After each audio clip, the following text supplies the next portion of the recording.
یادآورم گپ زدنکای آچما در روی حولی گشتنکای آچما دا کشب سر بستنکای آچما یک شیشتن و چای خوردنکای آچما یه روزه کی شوه آچمای در بود رویه ما آچه بگوم دودی دیلم ببرویه ای مردمی به آچه دیلکتان در غمای یه مانندی شما دلی ما هم پرالمای ای سری بلند مای برای او خمای یک عمر کنم ناله ای برای او کمای یه روزه کی شوه آچمای در بد رویه ما آچه بگوم دودی دیلم ببرویه ما آچه بگوم سرسری هر کوچه بگوم در تحکی به دو تگی آلو چه بگوم ما آچه گویان زی دامنت می گشت می ای من آچه گویان زی دامنت می گشت می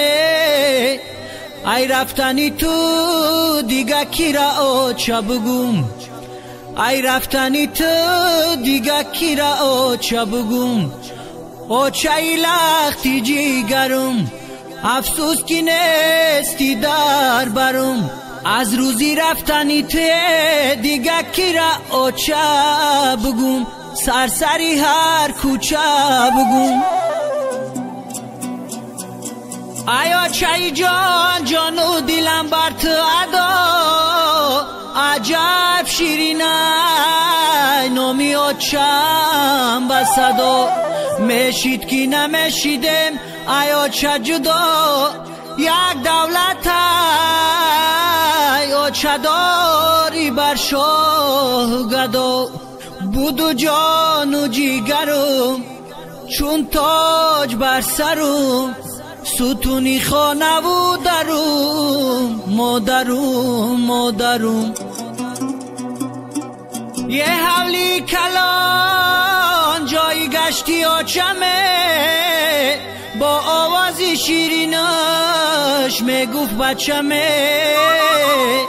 ای در بیدرم جایی گشتی آچمه صد ناله کنم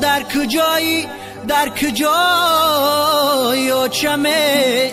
یه روزه کی شوه آچمای در بود رویه ای من آچه بگوم دودی دیلم ببرویه ای من